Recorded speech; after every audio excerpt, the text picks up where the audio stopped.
Dissotsiyalanish mavzusidan 52 ni so'radilaring. 52 ga e'tibor beramiz. 2 mol alyuminiy dihidroksoarsenat va 2 mol bariy ftariddan iborat aralashma dissotsiyalanishidan hosil bo'lgan anionlar sonini aniqlang deb savol beribdi. Oxirgi svetni ham yo'qinglar. U tarafdagini ham shuni ham. Alyuminiy dihidroksoarsenat 52. Alyuminiy dihidroksoarsenat. Mana 3 valentli, mana qavs ko'ramiz 1 valentli. 1 bu yoqqa shart emas, 3 mana bu kerak.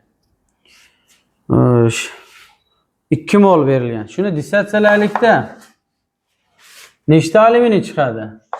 3 ta alyuminiy kation. Gidroksiddan nechta chiqadi? Menimcha 2 kere 3 6 ta. Arsenat kislota qoldig'idan nechta chiqadi? Bitta. Anionlar degani nechta anion bor bu yerda? 1 molidan a? 1 molidan 7 ta anion. Bizga necha mol berildi? 2 molmi? 2 molidan qancha? 14 ta anion bo'ldi hozircha. Endi keyingisi 2 mol bariy ftarid. Bariy ftarid dissotsiyalanganda bariy kationi va 2 ta ftarid anioni. 1 molidan 2 ta. Bundan necha mol berilgan? 2 mol ekan. 2 molidan 4 ta. Endi qo'shamiz. 14 plus 4 jami 18 ta. S javob to'g'ri ekan. 52 ga S bo'ldi. Yana qaysini so'radilaring? 74.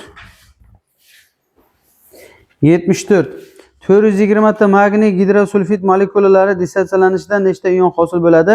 Dissotsiyalanish darajasi 15% debdi. 420 ta magniy gidrosulfid debdi. Shada ishla. 74. 420 tasi 100%, dissotsiyalanish darajasi 15% bo'lsa, demak 63 tasi dissotsiyalangan endi. 63 ta magniy gidrosulfid. Magniy gidrosulfid. Endi bu yerda hozir kislota qoldig'i 2 valentli, bittasi band, 1 bo'ldi. Bunday qilib 2 qo'yishimiz kerakmidi? Endi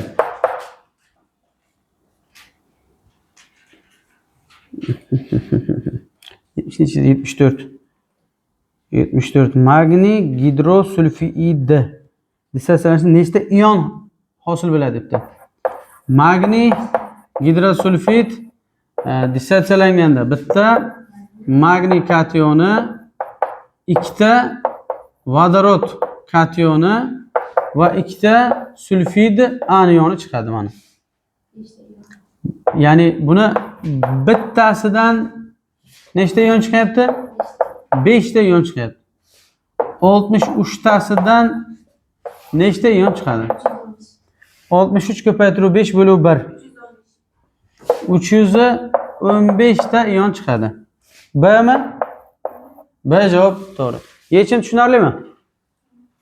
Yana bormi muammolar? Uy ishida muammolar bormi yana? Bo'ldimi?